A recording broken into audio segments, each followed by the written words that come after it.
अस्सलाम वालेकुम friends. Visa नहीं लग रहा और बाहर जाना है तो क्या करें? आज की वीडियो में एक ऐसा कंट्री फ्रेंड्स आपको बताने वाला हूँ जिसका ई वीज़ा आपको मिलेगा। ऑनलाइन अप्लाई करना है और कोई डॉक्यूमेंट्स आपको नहीं चाहिए। बैंक स्टेटमेंट, जॉब, बिजनेस के डॉक्यूमेंट्स कुछ नहीं चाहिए। सिर्फ एक पासपोर्ट और होटल बुकिंग, और होटल बुकिंग भी इसलिए क्योंकि अपने होटल का नाम देना होता है जहाँ पे आपने स्टे करना है जाके। और इसके अलावा कोई डॉक्यूमेंट नहीं चाहिए।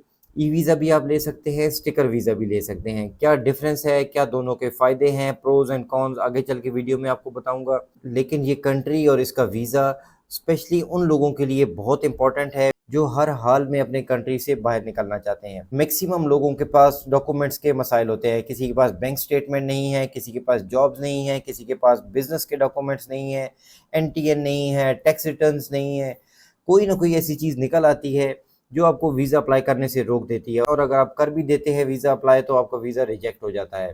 आज की वीडियो एंड तक देखिए, आपको अपडेटेड इन्फॉर्मेशन आज मिल जाएगी कि अब क्या हालात हैं वहाँ पे, वीज़ा की क्या सिचुएशन है, ई वीज़ा और स्टिकर वीज़ा कैसे मिलेगा, कितने का मिलेगा, वहाँ जाके क्या हालात होंगे, जॉब्स, बिजनेस या और क्या फ़ायदा हो सकता है इस वीज़ा का। फ्रेंड्स, आपको असाइलम की इन्फॉर्मेशन भी दूंगा क्योंकि असाइलम आप कैसे अप्लाई कर सकते हैं, क्या उसका प्रोसेस है, ये डिटेल्स वीडियो में आगे चल के आपके साथ शेयर करूंगा। और वीडियो को प्लीज़ अभी लाइक ज़रूर कर दीजिए। तो फ्रेंड्स, आज हम बात कर रहे हैं ताजिकिस्तान की। ताजिकिस्तान एक लैंडलॉक्ड कंट्री है, छोटा सा खूबसूरत मुल्क है और अच्छा खासा टूरिज्म अट्रैक्ट करता है हर साल। और ताजिकिस्तान इंडियन पाकिस्तानी नेशनल्स के लिए स्टिकर वीज़ा भी ऑफर करता है और ई वीज़ा भी। ये आपकी चॉइस है कि आपने स्टिकर वीज़ा लेना है या ई वीज़ा लेना है। दोनों में फ़ीस का डिफरेंस है। ई वीज़ा के लिए $30 फ़ीस है और स्टिकर वीज़ा के लिए $55 फ़ीस है। और वीज़ा की रिक्वायरमेंट्स में जो डिफरेंस आ जाता है, ई वीज़ा के लिए आपको चाहिए सिर्फ पासपोर्ट और होटल बुकिंग, और स्टिकर वीज़ा लेने के लिए आपको चाहिए पासपोर्ट, एक पिक्चर और hotel booking. That's it. Bank statement तो कहीं पे आपको ज़रूरत नहीं है। लेकिन स्टिकर वीज़ा के लिए आपको एम्बेसी जाना होगा। पाकिस्तान में इस्लामाबाद में इसकी एम्बेसी है, इंडिया में दिल्ली में एम्बेसी है, यूएई में रहने वाले अबू धाबी एम्बेसी में जा सकते हैं। और एम्बेसी से आपको स्टिकर वीज़ा मिल जाता है एक ही दिन में। अब एक दिन में कैसे मिलेगा, क्योंकि मैंने तो थंबनेल पे लिखा है 5 दिनों में वीज़ा मिलता है।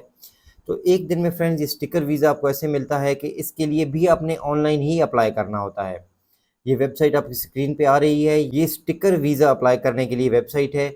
लिंक्स आपको सभी डिस्क्रिप्शन में मिल जाएंगे, वहाँ से आप जाके खुद भी ये सभी डिटेल्स विजिट कर लीजिएगा। लेकिन पहले वीडियो ध्यान से देख लीजिए कि यहाँ पे आपने स्टिकर वीज़ा अप्लाई करना है। अपनी डिटेल्स देनी है, अपने पासपोर्ट की डिटेल्स, जो भी आपने होटल बुक किया है उसका एड्रेस देंगे और अपने डॉक्यूमेंट्स अपलोड करेंगे, पासपोर्ट, पिक्चर और आपकी होटल बुकिंग। और ये फ्री है, क्योंकि स्टिकर वीज़ा आप अप्लाई कर रहे हैं तो इसलिए इसकी ऑनलाइन एप्लीकेशन बिल्कुल फ्री होती है। आपने इसके लिए कुछ पे नहीं करना। अपने डिटेल्स सभी देंगे, ईमेल, फ़ोन नंबर वगैरह देके ये अपनी एप्लीकेशन आप सबमिट करवा देंगे। इसकी सबमिशन के बाद अब डिपेंड करता है कि आप कहाँ से अप्लाई कर रहे हैं। कुछ लोगों को 5 दिन में भी जवाब आ जाता है, कुछ को 3 दिन में और कुछ को 3 वीक्स में जवाब आता है। तो आपने वेट करना है। आपको वाया ईमेल ही एक लेटर रिसीव हो जाता है जिसको स्पॉन्सर लेटर भी कहा जाता है। ये स्पॉन्सर लेटर लेके अपने ताजिक एम्बेसी जाना होता है और वहाँ पे आपको फ़ीस पे करना होगी $55। 2 से 3 घंटे में आपको पासपोर्ट वापस मिल जाता है, जिस पे आपको ताजिकिस्तान का स्टिकर वीज़ा मिल जाता है। जो स्टिकर वीज़ा है उसकी वैलिडिटी अप टू 30 डेज़ होती है और सिंगल या मल्टीपल एंट्री वो आप पे डिपेंड करता है कि आप कौन सा अप्लाई कर रहे हैं। और अगर ई वीज़ा की बात करें फ्रेंड्स, तो उसका प्रोसेस तो बहुत ही सिंपल है। टोटल 5 मिनट की एक छोटी सी एप्लीकेशन है, ये आपकी स्क्रीन पे आ रही है। यहाँ पे आपने अपनी पर्सनल डिटेल्स देनी है। अब ये कोई मत कहे कि ये पाकिस्तानियों के लिए नहीं है, ये फलाने लोगों के लिए नहीं है। भाई ये सब के लिए ओपन है। घर बैठे ऑनलाइन अप्लाई करना है और ईमेल पे ही ये वीज़ा आपको मिलेगा। लेकिन ई वीज़ा की वैलिडिटी 90 डेज़ की होती है और इस वीज़ा पे आप 60 डेज़ लीगली रह सकते हैं ताजिकिस्तान में। मीन्स ई वीज़ा पे आपको ड्यूरेशन ऑफ स्टे थोड़ा ज़्यादा मिल जाता है स्टिकर वीज़ा की निस्बत। तो इसको अप्लाई करने के लिए आप अपनी बेसिक डिटेल्स यहाँ पे डालेंगे। नेक्स्ट पेज पे आपके पासपोर्ट की डिटेल्स और आपके होटल का एड्रेस वगैरह आपसे लिया जाता है।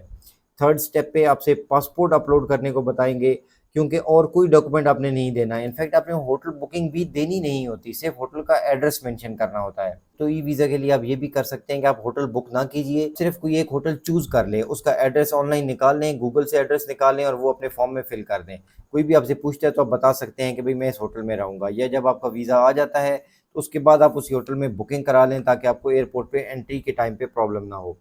तो आपने अपना पासपोर्ट अपलोड करना है और उसके बाद आपने इसकी फ़ीस पे करनी है ऑनलाइन, अपने डेबिट या क्रेडिट कार्ड से आप पे कर सकते हैं, जो कि है $30। ये मैंने बिल्कुल अभी चेक की, पूरा फॉर्म फिल किया, लेकिन मैं उसकी वीडियो नहीं बना पाया। अगर एक फॉर्म फिलिंग की आप वीडियो देखना चाहते हैं तो प्लीज़ कमेंट ज़रूर कर दीजिए, मैं उसके ऊपर एक नेक्स्ट वीडियो बना दूंगा जिसमें आपको पूरा एप्लीकेशन फॉर्म फिल करके दिखाऊंगा कि कैसे आपने ये ताजिकिस्तान का ई वीज़ा लेना है। तो आपने $30 फ़ीस पे कर देनी है, आपको कन्फर्मेशन की ईमेल आ जाती है कि आपका वीज़ा सबमिट हो गया है, और इसका टाइम भी 3 to 5 वर्किंग डेज़ होता है। 3 से 5 दिनों में आपको ई वीज़ा आसानी से मिल जाता है। इसमें रिजेक्शंस होती ज़्यादा नहीं है, क्योंकि किस बेस पे रिजेक्ट करेंगे, पासपोर्ट की बेस पे तो रिजेक्ट कर नहीं सकते, बाकी आपने कुछ उनको दिया नहीं, उन्होंने कुछ मांगा नहीं, तो वीज़ा रिजेक्शंस ऑलमोस्ट ज़ीरो है। लेकिन एक ख़ास बात फ्रेंड, जो मैं यहाँ पे आपको रीसेंट अपडेट बताना चाहूँगा, क्योंकि ये सब जानते हैं कि इस वक्त पाकिस्तान में मुल्क के हालात क्या चल रहे हैं। हर बंदा बाहर निकलने को तैयार है और वीज़ाज़ नहीं मिल रहे। यूरोप तो बिल्कुल वीज़ाज़ इशू नहीं कर रहा इस वक्त पाकिस्तान में रहने वाले लोगों को। कनाडा वीज़ा नहीं दे रहा, यूएस के वीज़ाज़ फिर लग जाते हैं, ऑस्ट्रेलिया न्यूजीलैंड के वीज़ाज़ भी लग रहे हैं। तो ताजिकिस्तान एम्बेसी की जो रीसेंट कंडीशन चल रही है फ्रेंड, जो लोग ई वीज़ा ले रहे हैं उनका तो हमें पता नहीं है, लेकिन कुछ दिन पहले हमारे एक जानने वाले ताजिक एम्बेसी गए ताजिकिस्तान का वीज़ा अप्लाई करने। तो वहाँ पे गार्ड से उन्होंने थोड़ी बातचीत की, तो गार्ड ने उनको बताया कि पहले 2 से 4 क्लाइंट्स पूरे वीक में आते थे जो लोग वीज़ा अप्लाई करते थे, लेकिन अब ये कंडीशन है कि हर रोज़ 20 से 25 लोग अप्लाई कर रहे हैं ताजिकिस्तान का वीज़ा।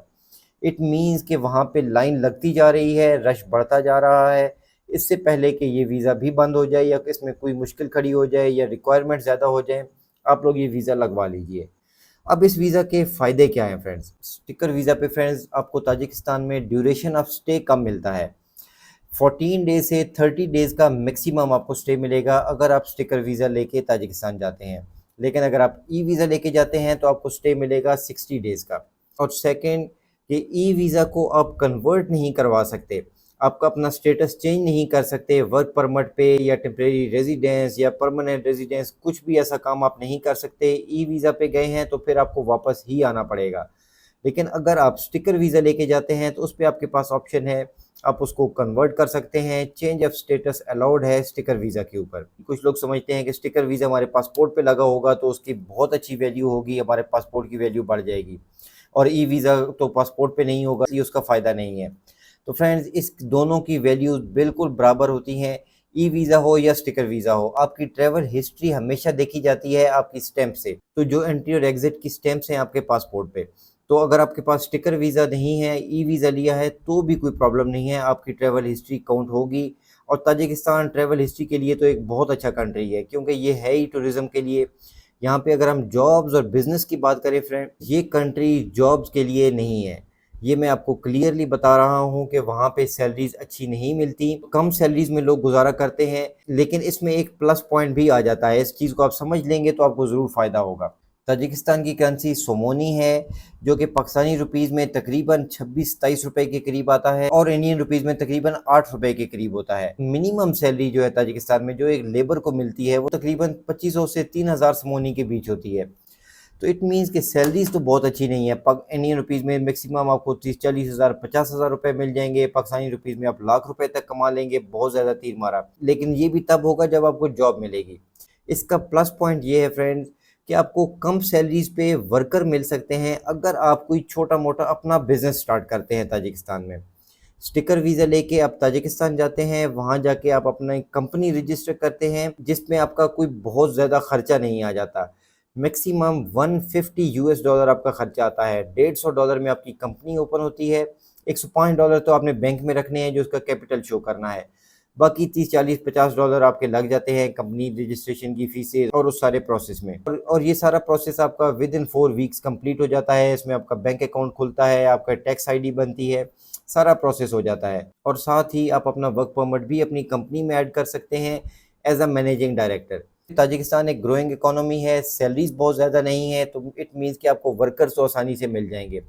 और अगर आप कंपनी बनाते हैं तो आपको ओवरसीज़ वर्कर्स की भी इजाज़त मिलती है कि आप अपने होम कंट्री से अगर किसी को ले जाना चाहते हैं, अपने पास काम पे रखना चाहते हैं, तो वो भी आपको परमिशन मिलती है, आप वर्क परमिट्स इशू करवा सकते हैं। उसके बाद आपने क्या बिज़नेस करना है, आप बार्बर शॉप खोलते हैं, रेस्टोरेंट खोलते हैं, शवारमा पॉइंट खोलते हैं, या जो भी आप काम करना चाहते हैं। बिज़नेस के ग्रो होने के चांसेस भी बहुत अच्छे हैं ताजिकिस्तान में।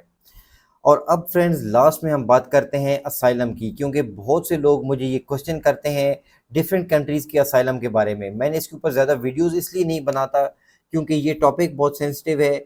कई लोगों को लगता है कि शायद मैं असाइलम को प्रमोट करने के लिए वीडियो बना रहा हूँ, तो इसलिए मैं इस पे सेपरेटली वीडियोस नहीं बनाता। लेकिन कई लोगों का इसमें भी इंटरेस्ट है, कई लोग जेन्युइन रिफ्यूजीज हो सकते हैं, उनके होम कंट्री में उनके साथ प्रॉब्लम हो सकता है, तो इसलिए ताजिकिस्तान की भी असाइलम की मैं आपको बेसिक इन्फॉर्मेशन दे देता हूँ। मज़ीद डिटेल्स चाहिए तो आप कमेंट कीजिए, तो इसके ऊपर मैं एक पूरी डिटेल वीडियो भी शेयर कर सकता हूँ। ताजिकिस्तान में आप असाइलम कर सकते हैं क्योंकि ताजिकिस्तान जिनीवा कन्वेंशन के ऊपर एक साइन मेंबर है जो कि रिफ्यूजीज को एक्सेप्ट करते हैं। जब आप ताजिकिस्तान पहुंच जाते हैं तो मिनिस्ट्री ऑफ इंटरनल अफेयर्स के पास जाना है। 60 समोनी इसकी टोटल फीस आपकी लगती है। आपका जो भी प्रॉब्लम है आपने उनको बताना है, वो आपको एप्लीकेशन फॉर्म देंगे। 10 दिन के बाद आपको एक टेम्परेरी रेजिडेंस कार्ड इशू कर दिया जाता है जो कि एक असाइलम कार्ड होता है, असाइली कार्ड होता है, और उस कार्ड की बेस पे आप लीगली रह सकते हैं ताजिकिस्तान में। इसके ऊपर मजीद इन्फॉर्मेशन डिटेल्स आपको चाहिए तो प्लीज़ कमेंट में बताइए, मैं उसके ऊपर एक सेपरेट वीडियो आपके साथ शेयर कर दूंगा। अगर ये आज की वीडियो और इन्फॉर्मेशन अच्छी लगी तो प्लीज़ इसको लाइक और शेयर ज़रूर कीजिएगा। अपना और अपने चैनल का ख्याल रखिएगा। Thanks for watching. अल्लाह हाफिज़।